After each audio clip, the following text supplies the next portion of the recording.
Instituto de Pesquisas Econômicas da USP.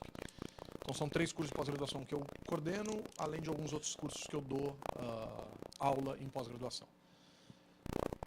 No ano passado, esse ano a gente está em maio, não, até o ano passado eu estava na graduação da GV, enfim, mas eu queria aproveitar uma fala do Vinícius aqui que disse, olha, de dentro da Fundação Getúlio Vargas, onde eu me formei, das faculdades em geral de administração e gestão pública, etc., a gente não tem essa relação direta com o poder legislativo que a gente precisa tanto ter. No semestre passado, a Escola do Parlamento abriu uma disciplina optativa aqui dentro, às quartas-feiras à tarde, para alunos da Fundação Getúlio Vargas de Administração Pública e para alunos de Gestão de Políticas Públicas da USP, para falar de gestão do poder legislativo local.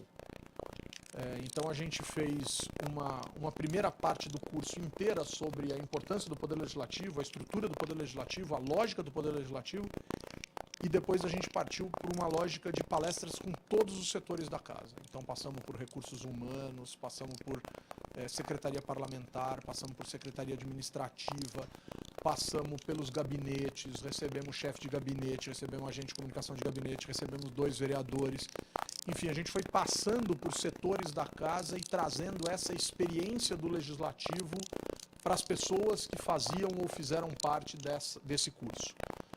Eram aproximadamente 30 alunos, 15 da USP, 15 da GV, e partiu desses alunos algumas experiências muito interessantes, como, por exemplo, o trabalho de conclusão da disciplina, que era feito em grupo. Eles instituíram que obrigatoriamente deveria ser grupos que mesclassem as escolas, porque os caras da GV queriam conhecer os caras da USP, porque os caras da USP queriam conhecer os caras da GV. Então, foi uma experiência muito legal, uma experiência de um semestre inteiro, foi um curso de um semestre todo, numa experiência muito legal de conhecimento do Poder Legislativo, em que os alunos puderam perceber, esses alunos que estão estudando administração pública e gestão pública, em que esses alunos pudessem perceber um pouco da importância do Poder Legislativo dentro da lógica da gestão pública. E eu acho que essa é uma das principais questões, e por isso que eu falei sobre esse processo, sobre esse projeto, que deve continuar agora no segundo semestre, a gente deve fazer uma segunda edição dessa disciplina, mas que a gente possa entender a importância do Poder Legislativo dentro do fazer das políticas públicas.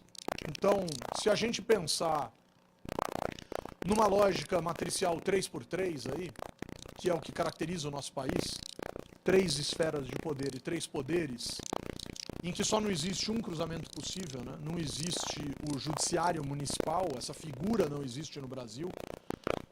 Portanto, União, Estados e Municípios, Legislativo, Executivo e Judiciário, não existe a figura do Judiciário do município. Isso esquece que não consta, isso não rola. E a gente está numa dessas 8 outras casas possíveis, né? Desses outros 8 cruzamentos possíveis, a gente está no cruzamento do Legislativo Municipal. A lógica que eu vou retratar aqui não é muito diferente em outros ambientes. A gente ficou de conversar e eu faltei. Essa lógica é a lógica política que carrega consigo um aspecto cultural muito relevante que precisa ser entendido. Então, o que eu gostaria de destacar aqui para vocês é um pouco da cultura política desse país nessa interação entre legislativo e executivo e tentar fazer ou tentar passar por alguma coisa em termos de justiça. E olhar para o município. Primeiro desafio. Município no Brasil tem que ser visto sempre no plural. Portanto, eu entendo de política municipal. Não entende. Definitivamente não entende de boa parte das questões políticas dentro de um município. Porque é uma realidade muito heterogênea. O que representa dizer que não vai existir uma lógica municipal, mas vão coexistir tantas lógicas municipais. E algumas variáveis são muito importantes para entender isso. Algumas questões são muito relevantes para entender isso. Uma delas está associada ao tamanho da população desse município, que consequentemente vai determinar, por uma questão legal, a quantidade de vereadores que um determinado município tem. Há alguns anos atrás, com a Constituição de 1988, o número de vereadores de um determinado município era definido, era determinado por aberturas por intervalos definidos pela Constituição Federal. Então, em cidades com até X mil habitantes, vão existir entre 9 e 21 vereadores. Em cidades de X mil habitantes a Y mil habitantes, de 20 e alguma coisa a 30 e alguma coisa. Sei lá, eu não me recordo exatamente dos números. E em cidades com mais de tantos mil habitantes, podem existir de Y até 55 vereadores. Então percebam, o mínimo era 9 e o máximo era 55, e existiam 3 intervalos que davam autonomia para os municípios definirem, dentro de um certo intervalo, a quantidade de vereadores que esse município queria. Eis que num determinado ano, cito 2004, uma consulta foi feita. Eu adoro esse negócio de uma consulta foi feita, porque para mim, com todo respeito, essas coisas são sempre claramente encomendadas, mas enfim, eu posso estar enganado, posso estar com muita maldade no meu olhar, e a gente tem que reduzir um pouco esse negócio, a gente tem que ser mais bacana e tal. Um determinado município enviou uma consulta para o Tribunal Superior Eleitoral dizendo assim: pode um município com X mil habitantes ter 21 vereadores e um município vizinho com menos habitantes com mais habitantes ter menos do que 21 vereadores, sei lá, ter 13 vereadores? Qual que é a resposta óbvia, à luz do que estava descrito na Constituição? E se a Justiça não tivesse esse ímpeto legislador, esse ímpeto de fazer do seu jeito, qual que a resposta seria razoável? Claro que pode. Na Constituição está dado ao município autonomia para definir, dentro de intervalos bastante largos, a bem da verdade, o total de vereadores que aquela cidade deseja ter. Claro que o cidadão daquela cidade poderia dizer: ah, mas é muito, tem que diminuir. Sim, você precisa ir para Brasília falar disso? Resolve em casa. Pressiona a Câmara. Aperta os caras. Faz a pressão. Não. Foi a Brasília e a vaidade judiciária desse país chamou lá um super especialista, um cara que deve ter ido para lá com aquelas HPs coloridinhas, tal, aquelas calculadoras que tem os botõezinhos azuis e amarelos, deve ter feito lá uma conta e dito: ó, até X habitantes tem que ter 9. De X a Y tem que ter 11. De Y a W tem que ter 13. De W a Z tem que ter 15. E assim o cara criou uma tabela que ia até os 55. Por quê? Por que isso vindo do judiciário? De onde se criou que era isso que tinha que vir do judiciário? Bom, o fato é que veio. Na hora de fazer toda a conta nova, o recálculo, chegou-se à conclusão de que nós extinguiríamos 7 mil cargos de vereador no Brasil, aproximadamente, em 2004. Não demorou muito para parcelas da sociedade comemorarem isso. Dizerem: ah, finalmente, cortamos 7 mil desses vagabundos que só custam dinheiro, que são caros, que não fazem nada, que não servem para porra nenhuma. Oh, calma, espera um pouquinho. Aonde que representação de menos é mais? Por que isso? Por que esse ódio no coração? O que está acontecendo de tão errado na sua cidade que os seus vereadores parecem não te representar e simplesmente significam gastos ou custos? Dinheiro jogado fora, dinheiro rasgado? Espera um pouquinho. Claro que é possível fazer esse tipo de interpretação, mas por que a gente está fazendo esse tipo de interpretação? Aonde a gente quer chegar com esse tipo de interpretação? Da onde a gente parte, onde a gente vai chegar com isso? De novo, não estou dizendo que o debate não seja válido. O que eu estou dizendo é, em pleno ano eleitoral, 2004, em pleno ano eleitoral, a justiça unilateralmente interpreta uma lei, corta 7 mil cargos de vereador no Brasil e parece que é gol do Brasil na final da Copa. As pessoas vibram com isso. As pessoas que estavam ali acompanhando o debate ficam felizes. Vamos para o jogo dos 7 erros. Na verdade, eu vou falar de um deles que é o mais importante. Espera um pouquinho.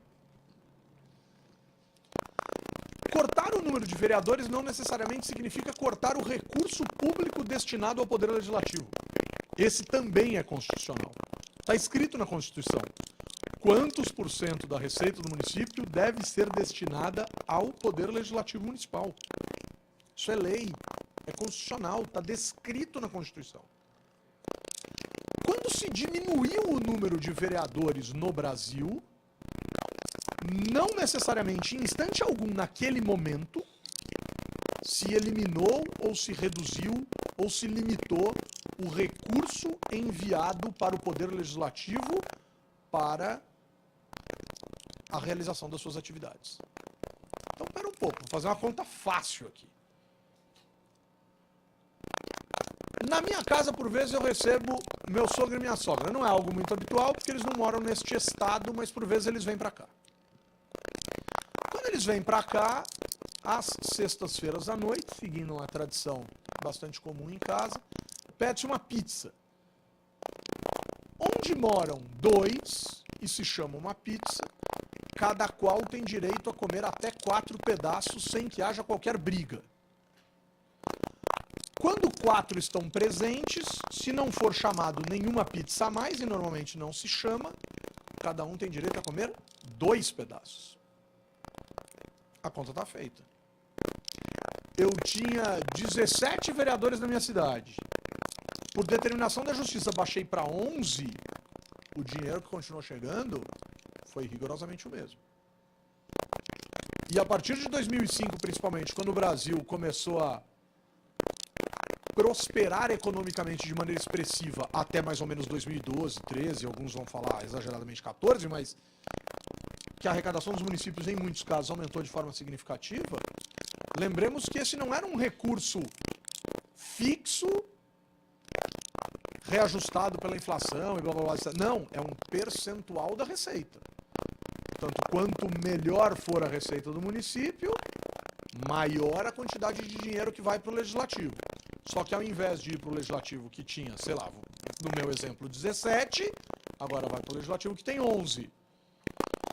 E quando você é gestor desse recurso, você olha e fala, nossa, chegou mais dinheiro para menos gente.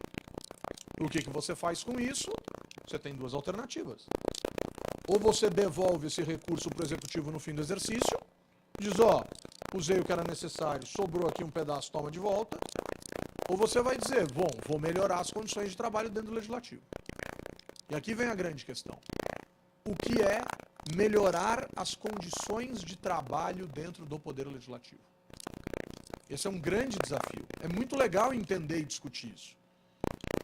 Porque melhorar as condições de trabalho dentro do ambiente legislativo pode ser desde tornar o legislativo mais ativo, tornar o legislativo mais transparente, tornar o legislativo mais bem estruturado, mas eu posso também fazer com que os mandatos se tornem mais estruturados, que os mandatos tenham mais recursos para os seus gabinetes, que os mandatos possam fazer mais coisas ou usar dinheiro para realizar coisas que os vereadores resolvem fazer ou resolvam fazer, e etc, etc, etc.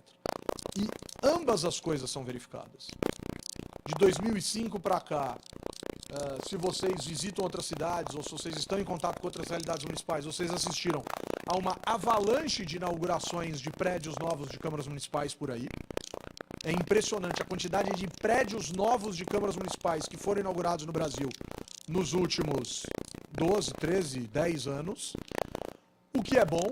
Em alguns casos, os legislativos viviam em situação muito ruim em matéria estrutural, muito ruim, em prédios emprestados, em prédios cedidos pelo Poder Executivo que não tinham estrutura, sofriam ameaças do prefeito do tipo, vou desalojar vocês, porque tem uma parcela das pessoas nesse país que pensa que vereador é empregado de prefeito, e não é bem assim que a banda toca, e não é assim que a lei determina, e etc, etc. Coisas, mas o fato é, o Legislativo se tornou mais autônomo em termos estruturais em relação, por vezes, à estrutura física que o Executivo lhe cedia, por exemplo.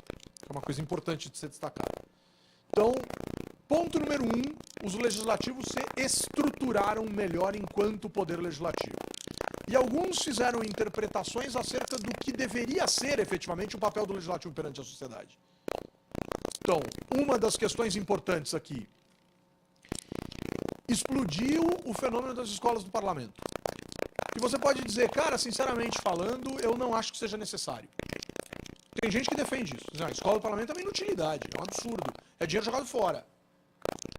Canso de ouvir isso por aí. Porque esse dinheiro não deveria ser do legislativo para oferecer educação para as pessoas. O legislativo não tem esse papel. Mas a gente precisa considerar que a Constituição Federal fala em escolas de governo. E existem as escolas de governo do Poder Executivo, existem as escolas de governo do Poder Judiciário, e existem as escolas de governo do Poder Legislativo. O que eu deveria fazer com essa escola, que então é uma escola de governo? Se ela fosse uma pura escola de governo, se ela fosse só uma escola de governo, eu teria que fechar as portas para a sociedade e só atender as pessoas da casa. Atender os servidores dessa casa. Dizer, ó, como escola de governo, eu tenho a prerrogativa elementar de capacitar os servidores desta casa. Eu não estou dizendo que isso esteja errado, isso é uma alternativa, isso é uma possibilidade. A gente pode simplesmente atender os servidores dessa casa, ponto. Como uma pura escola de governo. E eu acho que a gente precisa, inclusive como uma autocrítica, como uma crítica ao meu trabalho, como uma crítica do trabalho do time que trabalha comigo, a gente precisa aprimorar essa condição de escola de governo para dentro dessa casa, mas a gente também precisa saber se essa casa está disposta a ter uma escola de governo e participar das atividades que essa escola de governo oferece. E pode ser uma questão de um desafio cultural, de um desafio de implementar, de pensar, de agir, de fazer, etc, etc, etc. Existem coisas só para essa casa, existem coisas abertas, mas grande parte das coisas que são realizadas hoje pela Escola do Parlamento Municipal de São Paulo são coisas abertas. Né? São poucas as coisas que são exclusivamente para servidores dessa casa. Mas o fato é, a Escola do Parlamento não é uma invenção do além. As escolas do Parlamento seguem uma tendência de escolas de governo e elas se inventam em certa medida no sentido de atender uma parcela da sociedade que não necessariamente está profissionalmente vinculada ao parlamento. Portanto, ela não é só uma escola de governo, ela é uma escola de política. E a gente precisa verificar como isso funciona, como isso ocorre e como as casas têm feito isso. Outra coisa importante de ser destacada enquanto estruturação do Poder Legislativo. O Poder Legislativo nos últimos anos no Brasil, nos municípios, e eu estou falando de Legislativo Municipal porque essa é a parte que me cabe aqui nesse quarteto, né, de casas que serão visitadas. As casas do Poder Legislativo Municipal têm se preocupado de sobremaneira com a lógica de um certo grau de transparência e comunicação com a sociedade. E isso, obviamente, pode variar de casa para casa. Portanto, é absolutamente necessário que a gente se ancore na ideia de que o Poder Legislativo Municipal precisa, de alguma forma, chegar mais perto do cidadão no que diz respeito a mostrar as suas atividades e os resultados das suas atividades. Então, vamos televisionar todas as sessões. Ótimo, não dá para comprar o horário da Globo, é caro. 5.565, 70 municípios não vão conseguir. Ah, mas dá para ter lá umas 2, 3 camerazinhas abertas em web, televisionando a sessão e deixando o arquivo da sessão à disposição dos cidadãos que eventualmente queiram assistir isso a qualquer hora. Isso de 10, 15 anos para cá virou uma verdadeira febre.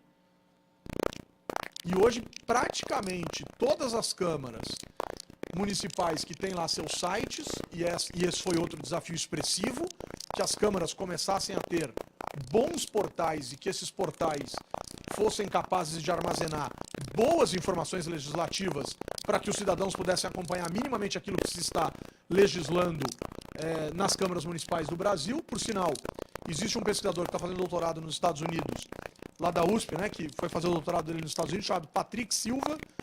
O Patrick tem uma excelente dissertação de mestrado sobre o que se legisla em matéria municipal no Brasil. Como é que ele faz esse trabalho? Ele bota lá um robozinho, essa molecada dessa tendência de botar robô para pescar tudo na internet, e consegue entrar numa série de câmaras municipais e capturar, dentro daquelas câmaras que tinham esse conteúdo, o que se está legislando nos municípios brasileiros. E ele forma um banco de dados gigantesco com isso, vai trabalhar numa lógica de Big Data, né? Vai trabalhar com muitos dados, com milhares e milhares e milhares de informações a respeito de o que se está fazendo em matéria de legislativo nos municípios brasileiros. Então, o trabalho do Patrick Silva é isso, e é um trabalho muito bom. Um trabalho que, inclusive, está à disposição lá na banca de teses da USP. Dá para baixar, dá para ler, dá para ter acesso, gratuito, aberto, etc, etc, etc. Como tem que ser. Então, é um trabalho bem interessante. Isso só é possível porque as câmaras municipais assumem essa responsabilidade e esse compromisso de criarem portais na internet minimamente capazes de oferecer para as pessoas acesso às suas decisões e às coisas que estão sendo feitas no seu interior. Então, isso também é muito importante. Então, estamos pensando aqui na estrutura... Diga. Opa, todas.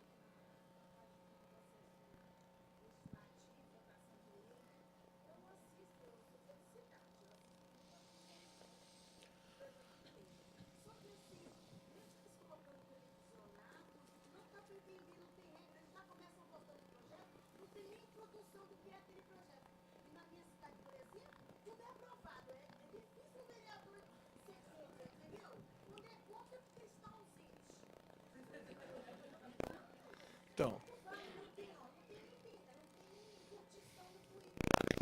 não dá nem tempo.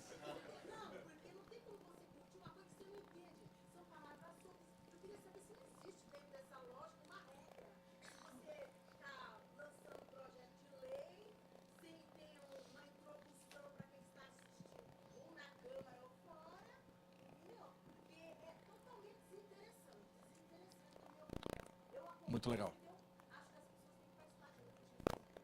Então, essa sua fala é muito bacana. Pelo seguinte, e isso é fundamental, essencial e importantíssimo. O que é efetivamente transparência, ou o que é oferecimento de dados, ou o que é oferecimento de informações? É dizer, tá aí, ó. Mas como tá aí, ó, se as pessoas não entendem? Em 2004, eu me perdi numa cidade do interior do Ceará. Tava de carro, tal, não sei o quê, com a minha namorada, hoje minha esposa, enfim, e erramos lá um caminho e embiquei com o carro assim num muro de uma casa onde estava pintado um monte de número. Tava à noite já, tava chuviscando e tal, mas eu fiquei curioso, desci do carro, fui olhar o que era aquilo, e era o orçamento de maio de 2004 pintado na parede da cidade. Icapuí. Não é nem interior, ali é litoral do Ceará, né? Falei, nossa, que coisa louca, cara. As contas da cidade pintadas no muro, né? A gente estava mais ou menos ali em julho, as contas eram de maio. Eu falei, contas recentes, não dá para desprezar, né? Que legal. Aí vi do lado tinha um mercadinho, entrei no mercadinho para pedir informação, né? Tava um pouco perdido. E aí aproveitei e perguntei, falei, o que é esse muro aí e tal? Eu falei, essas são as contas. Sabe, que contas, querido? Conta do mercadinho? Eu brinquei com ele, ele riu, tava... Não, isso aí são as contas do município. Né? Todo mês o prefeito manda pintar. E aí eu fiz exatamente essa pergunta que você fez. Eu disse assim, mas quem que entende disso aí? As aulas de matemática na escola são dadas com base nessas paredes. Eu falei, peraí, aí a coisa começa a ficar interessante. O case de Icapuí de transparência ficou famoso no Brasil. Hoje, por exemplo, tem uma cidade no interior de Santa Catarina chamada Maravilha, né? Um nome sugestivo, bonito esse nome, né? Da onde você é? Sou de Maravilha, sou maravilhense, né? Alguns mais vaidosos vão dizer que é maravilhoso, né? Mas não, o que você é? Sou maravilhoso, sou maravilhoso, não, mas são maravilhenses, né? E os maravilhenses têm na frente da Câmara Municipal de Maravilha um placar eletrônico, aí já não é mais uma parede, olha como é sofisticado o negócio. Um placar eletrônico gigantesco com as contas da cidade piscando, quanto arrecada, quanto gasta, para onde vai, para onde fica, etc, etc, etc. São alternativas e são questões interessantes. Agora, vender o serviço de televisionamento via internet de sessões legislativas é uma maneira bem legal de pensar a transparência. Claro que sim, é interessante, de aproximação, de possibilidade de ver, de acontecer, de fazer. Mas também esconde alguns escândalozinhos bem chatos de corrupção. Portanto, as licitações meio estranhas, umas contratações meio esquisitas, etc, etc, etc. A despeito desse capítulo, que pode ser um capítulo deprimente, mas pode ser um capítulo inserido dentro de uma lógica licitatória bem feita, bem razoável e tal, existe uma distância grande entre você mostrar o que está fazendo e as pessoas entenderem o que você está mostrando. E esse é um desafio dos mais expressivos. O que está acontecendo aqui? Então eu vou pegar um pedaço da sua fala. Você diz assim, pô, precisa ter regra. Aprova tudo. Então, tem regra. Mas é uma regra com a qual é difícil concordar e por vezes é difícil de entender. Funciona mais ou menos o seguinte, né? Os senhores têm em mãos a pauta de votação de hoje, está aberta a sessão de votação, projeto tal, quem discorda, não, quem concorda permaneça como está, aprovado. Mas não deu nem tempo de você levantar a mão para dizer eu não concordo. E essa frase é comum no legislativo, é muito comum no legislativo.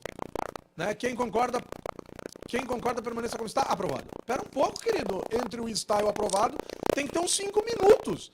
Não, então, e por que não? E aí é que tá a regra. Porque a gente combinou lá atrás. Sim, mas se a gente combinou lá atrás, por que televisionar uma coisa que já está combinada? Porque a sensação de transparência é zero. É uma falsa transparência.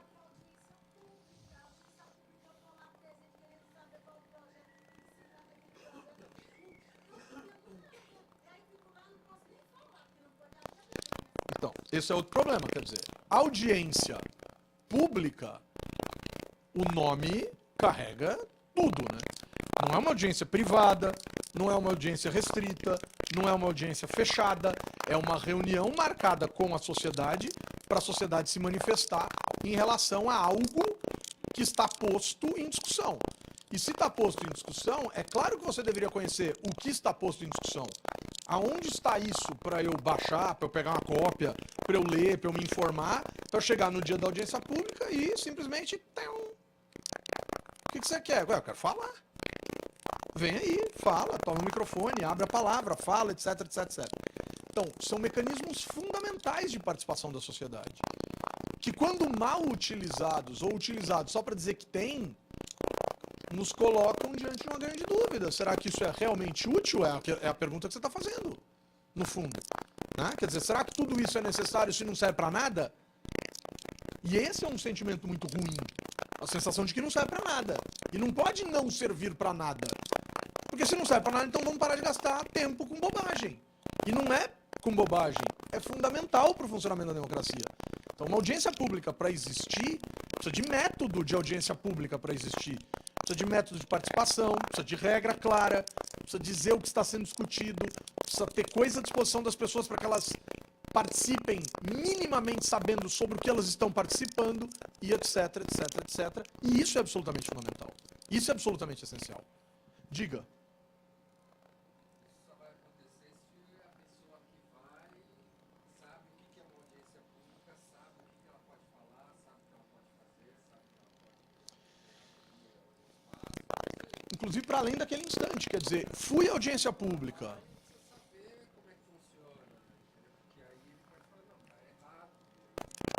Então, fui à audiência pública e não me deram a palavra. Vai ao Ministério Público.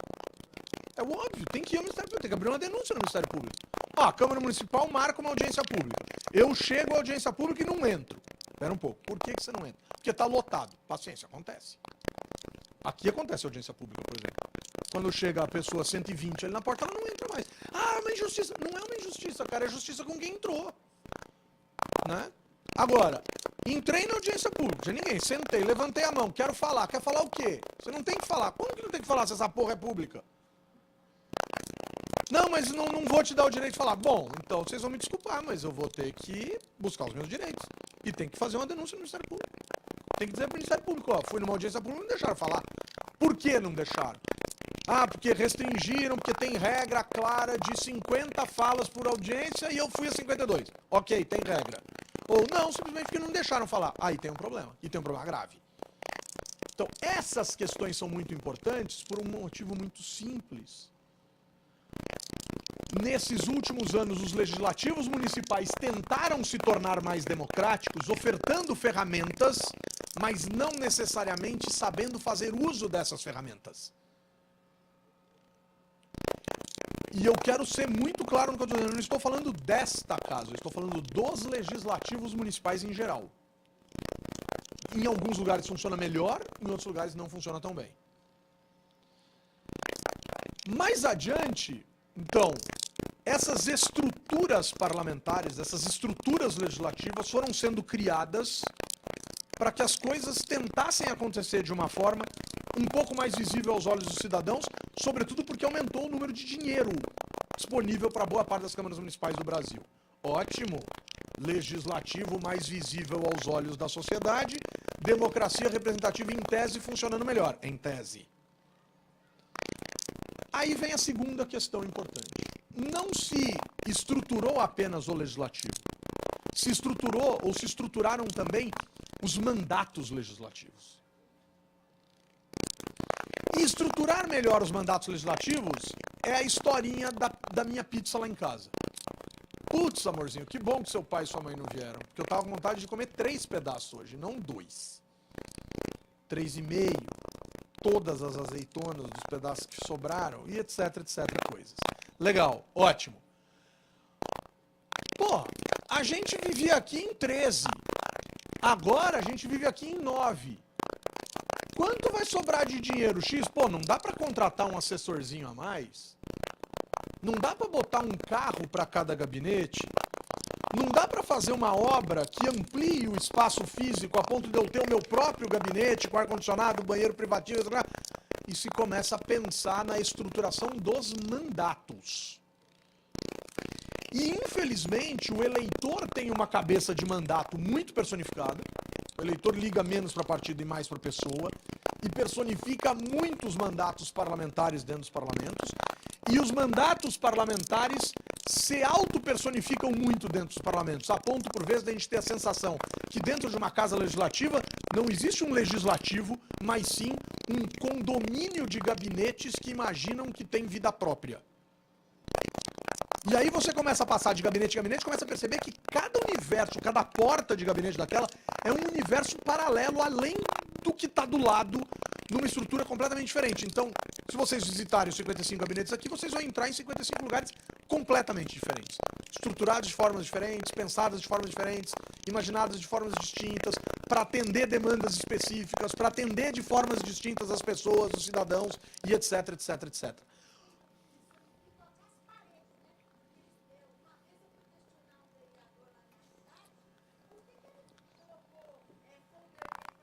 Ah, genial.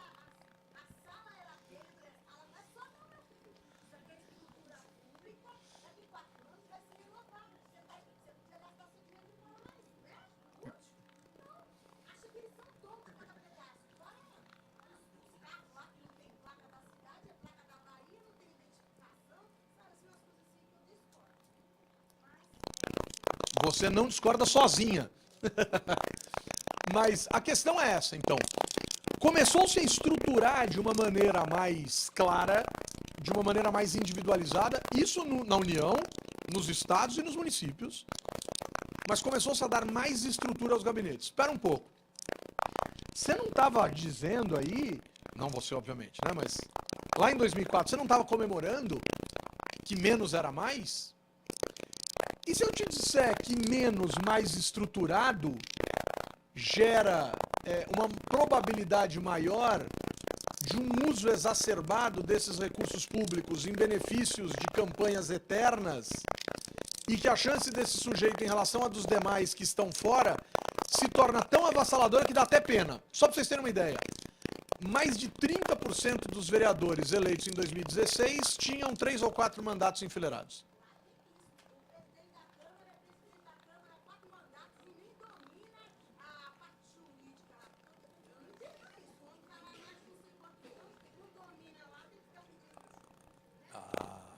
Então, ou alguém domina pra ele, ou ele domina mais do que a gente imagina.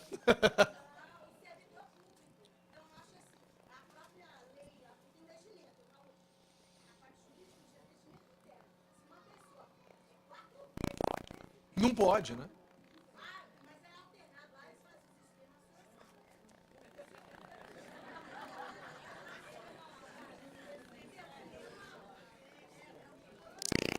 Sim!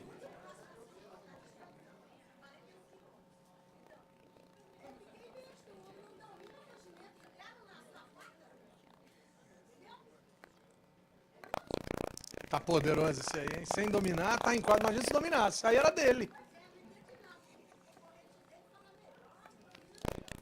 Gente, vou só fazer uma intervenção aqui. Fala, Alex.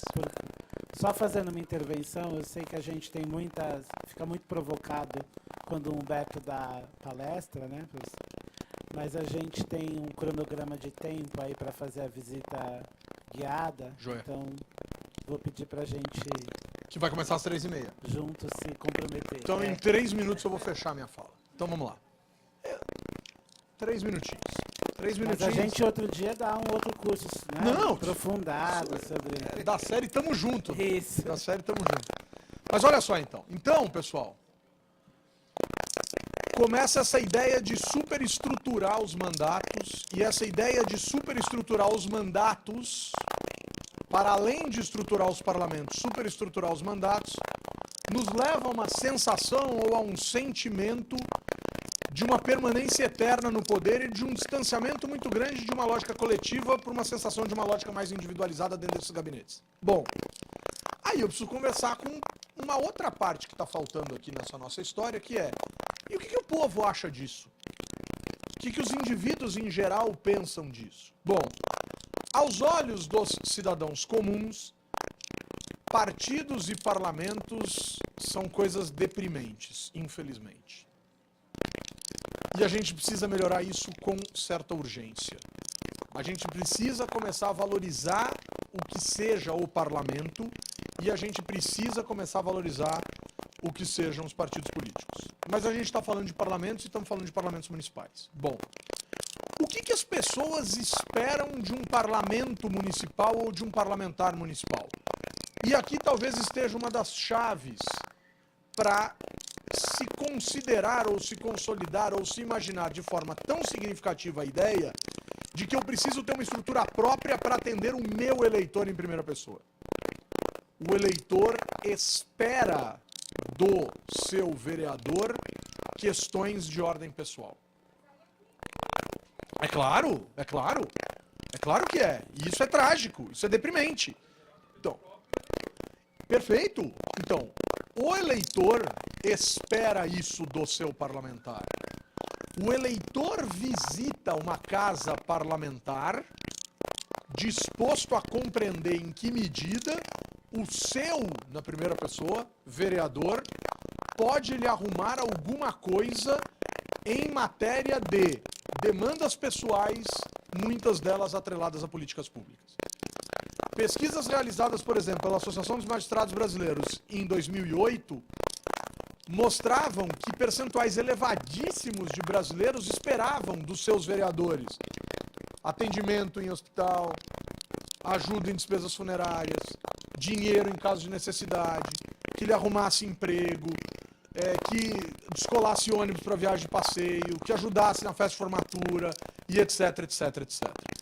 Toda vez que eu me envolvo nesse tipo de discussão de levar o que serve ou para que é um vereador em determinados lugares, a gente colhe depoimentos fantásticos. Por exemplo, numa ocasião, eu mostrei essa pesquisa para alguns vereadores de uma cidade aqui do interior de São Paulo, e o vereador levantou, e os vereadores começaram a rir quando eu cheguei no item ajuda para a festa de formatura.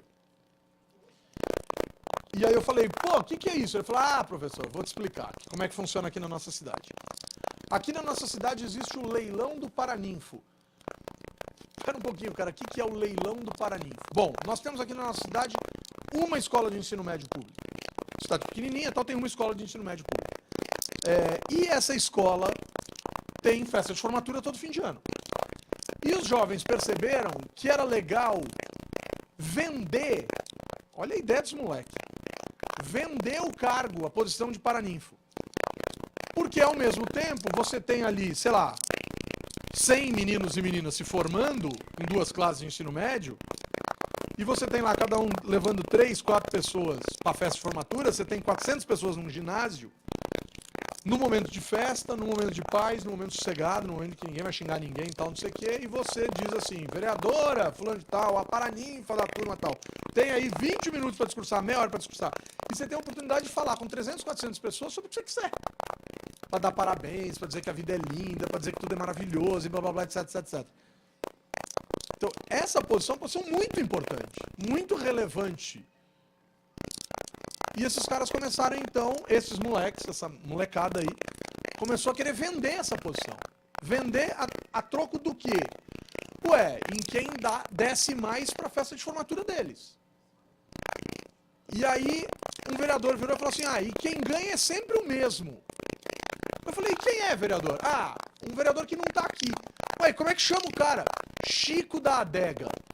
Foi bom, pudera, né? O cara é dono da distribuidora de bebida da cidade, ele compra a cerveja a preço de custo e compra a vaga dele de paraninfo a troco de nada, deve lotar de cerveja a porcaria da festa, né? E viva a cerveja da molecada, tá garantida a vaga de paraninfo, o vereador Chico da Adega é o eterno paraninfo da bodega da cidade na Casa do Chapéu. Interessante isso, mas deprimente aos olhos da lógica do que serve e o que faz um vereador. Bom, para eu fechar aqui. Essa lógica toda nos leva à seguinte situação. O que as pessoas entendem como papel de um legislador municipal? Se você entender que é transformar, converter políticas públicas em gentilezas, em favores, então, muito provavelmente, vai valer a pena ser da situação. Não vale a pena ser da oposição. Porque quanto mais eu der apoio para o prefeito, maior a probabilidade do prefeito arrumar recursos extraordinários para mim, para que eu possa arrumar esses recursos extraordinários para os meus eleitores. Então vai existir aqui uma triangulação. O poder legislativo tem muito poder. O poder executivo tem muito recurso.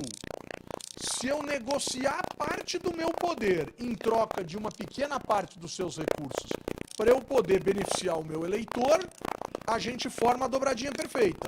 E nesse caso não vale a pena ser oposição. Nesse caso vale a pena ser situação.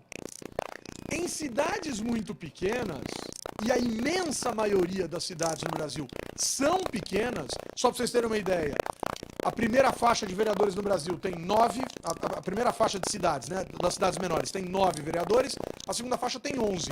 Entre 9 e 11 eu já estou falando de cerca de 80% das cidades brasileiras. Então, entre 9 e 11. Então, a imensa maioria das câmaras de vereadores no Brasil tem entre 9 e 11 vereadores, certo? Não se negocia com bancada partidária entre 9 e 11. Não existe esse lance de bancada partidária. Existe em casas grandes assim.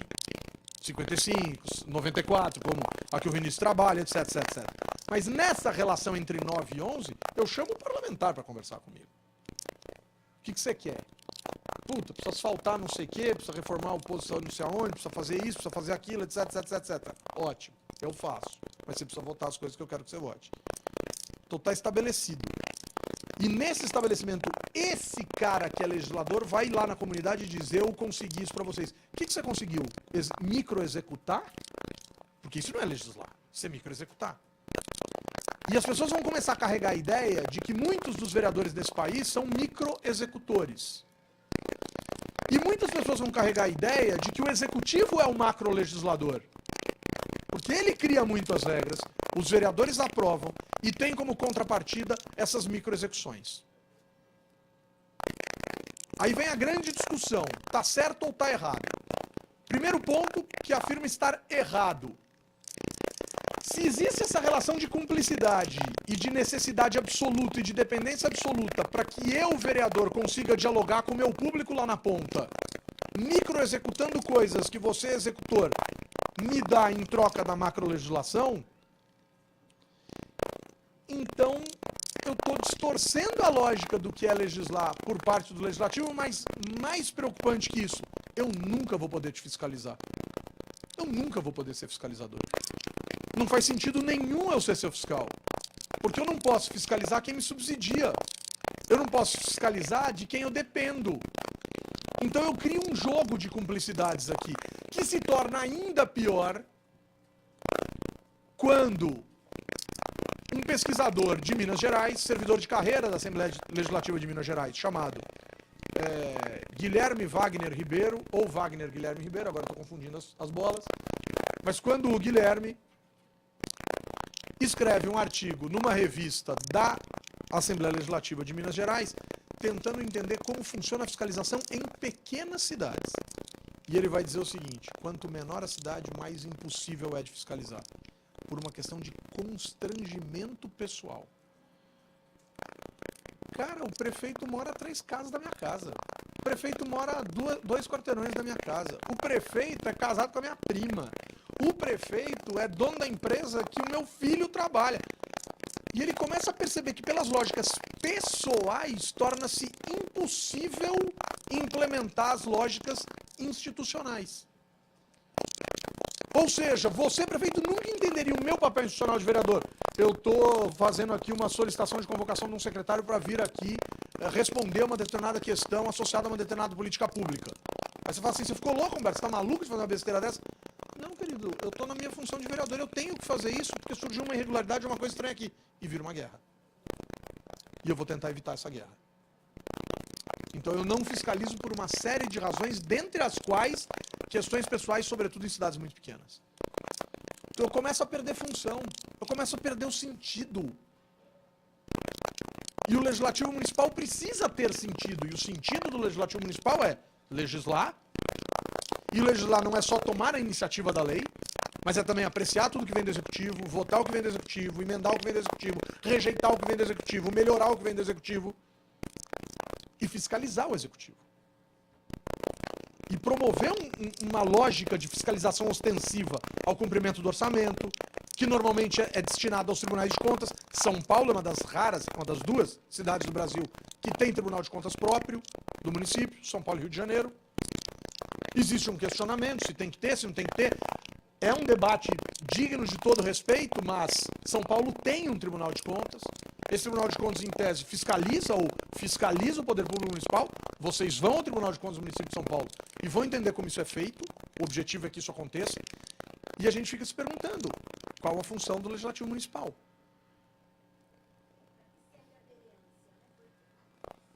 Então, e essa é a grande pergunta, quer dizer, serve para legislar, serve para fiscalizar. A sociedade conhece o caminho. Por sinal, e aí encerrando, desculpa, viu, Paulo? Para a gente encerrar, a pergunta que fica é: em que medida as pessoas reconhecem isso aqui como o espaço que efetivamente isso aqui representa? E isso a gente precisa ter muita clareza e fazer com urgência. Determinados segmentos da sociedade definitivamente conhecem o endereço dessa casa. Você mexe, por exemplo, e mexe não no sentido negativo ou positivo. Você busca alterar algo que diz respeito ao universo, por exemplo, dos taxistas. Esse viaduto de Jacareí amanhece o dia seguinte completamente interditado de táxi estacionado de fora a fora. Espera um pouquinho. Esses caras conhecem o caminho da casa que legisla acerca de uma atividade profissional que lhe é fundamental em termos de sobrevivência. Você mexe com determinados aspectos dos servidores públicos municipais, recentemente a gente viu, abarrotou, a ponto inclusive de tirar um projeto de discussão, que era a questão da previdência dos servidores municipais. Pessoal, isso é democracia. Isso é exercício político de fazer pressão, principalmente quando a pressão é bem feita, principalmente quando a pressão, obviamente, surte os efeitos que a pressão deseja que surta, enfim, mas isso é atividade política. E esta casa, ela precisa ser uma casa ocupada pelas pressões e pelos desejos diversos desta sociedade em relação àquilo que está sendo legislado aqui dentro. Então não é incomum que esta casa se encha e que a gente assista a pressão de todas as partes dentro dessa casa. Esta casa é uma casa pulsante, uma casa quente, uma casa viva. Essa casa é uma casa bem interessante. A Assembleia Legislativa não é assim. Eu trabalhava na Assembleia Legislativa em 1994, quando houve uma... Foi chamada a época de invasão, e foi tenso mesmo, de professores que alguns dizem que não eram professores, que eram grevistas profissionais, enfim, tem toda uma narrativa em torno daquilo. Mas uma galera invadiu a Assembleia Legislativa em 94 e destruiu a Assembleia Legislativa. Destruiu a Assembleia Legislativa. Parecia um furacão, parecia que a Assembleia tinha passado por um furacão. Não é a boa pressão. Não estou aqui defendendo violência, etc, etc, etc. E eu nunca vi mais, tirando a questão da merenda, da CPI da merenda, que uma molecada ocupou o plenário da Assembleia Legislativa, entre 1994 e 2000 e pouco, com essa questão desses jovens que ocuparam o plenário da Assembleia Legislativa, eu não me lembro de outra atividade incisiva da sociedade por cima da Assembleia Legislativa. A ponto de, nas jornadas de 2013, em 2015, o Fernando Capês foi eleito presidente da Assembleia Legislativa e foi à Rádio Estadão ao vivo dar uma entrevista. Eu trabalhava na bancada da rádio. E ele falou, é muito estranho que as jornadas de junho tenham acontecido, que um monte de prédio tenha sido ocupado, que um monte de lugar tenha sido, infelizmente, depredado, e blá, blá, blá, etc, etc, etc. E em volta da Assembleia não tem acontecido praticamente nada. Nada. E ele dizia na entrevista, porque eu tenho e nós temos a sensação de que ninguém sabe sequer onde é a Assembleia. A gente precisa ocupar esse espaço, que é a Assembleia. E esse espaço já é muito ocupado. Quem trabalha aqui, quem convive aqui, quem vive aqui sabe. Não existem 15 dias nessa casa que não tem um movimento aqui dentro. Pode ser maior, pode ser menor, pode ser gigante, pode interromper a rua, pode ser uma coisa mais aqui dentro e tal, mas essa casa não passa 2 semanas sem ter um movimento nervoso aqui dentro, reivindicando alguma coisa, pedindo alguma coisa, falando alguma coisa, querendo alguma coisa. E você pode concordar com isso, e você pode discordar disso. Mas esse é o papel central do Poder Legislativo Municipal. O Poder Legislativo Municipal tem que ser um espaço do qual as pessoas se aproximam e no qual as pessoas reivindicam questões associadas a esse conhecimento do que está sendo votado, do que está sendo pensado, do que está sendo decidido, e etc, etc, etc. E só existe um jeito da gente resolver isso. A gente precisa colar. E só existe um jeito da cola grudar e ficar. A gente precisa conhecer. Porque simplesmente grudar e falar, eu tenho que conhecer tudo da Câmara Municipal. Tuf! Vai chegar uma hora que vai fazer ploft. Porra, a cola é meia boca. Claro que a cola é meia boca. A gente não conhece, a gente desiste. A gente não conhece, a gente desiste. A gente precisa conhecer e grudar. E grudar é absolutamente fundamental. Obrigado por terem grudado aí na gente. Grudem mais, fiquem aqui. Né? Fiquem na Câmara, fiquem nessa casa, conheçam essa casa, pressionem essa casa, conheçam os trabalhos dessa casa, saibam o que está sendo votado nessa casa, porque isso é absolutamente essencial para o exercício da democracia. Beleza? Pessoal, quem é da atividade 4 visitas e quem é da atividade que já estava sendo... Não, peraí. Perguntar as duas coisas não vai dar merda, né? Humberto, pensa. Quem é da atividade das 4 visitas? Só da atividade das 4 visitas. Legal. Pessoal da atividade das 4 visitas, a gente vai mudar de sala, é isso?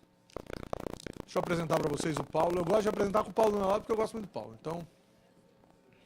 Bom, Paulo Ildefonso é servidor de carreira aqui da casa, responsável por toda a lógica de visita guiada a esta casa. Um profissional que eu tive a oportunidade de conhecer depois que eu cheguei aqui e o qual eu gosto de chamar de amigo, porque é uma pessoa muito especial, um cara com o qual eu aprendo muito, um cara que me ensinou muita coisa, um cara muito agradável, uma conversa muito gostosa. E eu vou deixar então o pessoal das 4 visitas com o Paulo. Já tá, ó. E eu tô treinando. E o Paulo é um cara muito bacana, então. O pessoal que está na atividade das 4 visitas vai para a sala aqui ao lado. O Paulo vai falar um pouco sobre a história da Câmara Municipal, numa fala super legal de história da Câmara Municipal.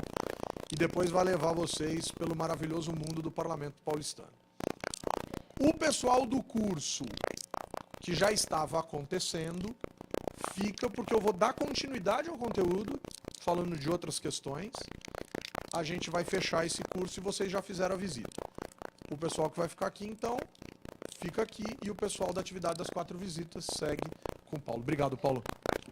Boa tarde para vocês. Aproveitem na passagem para pegar essas revistas que a escola está disponibilizando para vocês. E que bom que aquela colega está indo para lá, né? Porque aquela pergunta dela é extremamente pertinente com relação a conhecer ou não o processo legislativo, e a gente vai falar um pouco disso também. Vamos lá? E vamos dar início ao convite que encerrou a fala do Humberto, que é conheça o Parlamento Municipal. Aqui nós temos a revista número 8 e número 9, tá bom, pessoal? Pode pegar uma de cada. Uma de cada, a 8 e a 9. Assembleia Legislativa. O Alex, você reforça? O Alex reforça.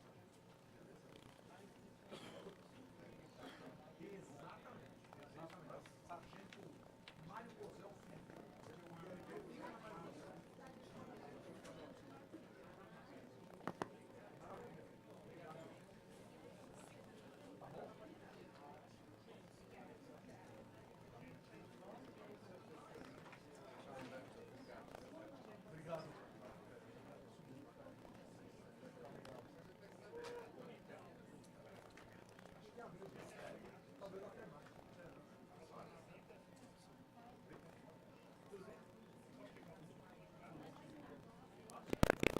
E para quem não assinou, a lista está na mesinha lá de fora ali, tá? Por favor, não esqueçam de assinar.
seguinte, deixa eu... Oi. Vamos aos nossos comerciais. Vamos aos comerciais e voltamos já. Então, peraí, ó, essa boa, boa. Vamos lá. Seguinte, ó. Que horas são? 3h52. Então, 16h05, vamos dar uma esticadinha na perna, 16h05. A gente volta por quê? Porque eu vou até o meu carro buscar os livros de educação política que eu prometi pra vocês. Beleza? Vou lá e já volto. Ah, seria uma boa, hein? Mas suas costas estão boas?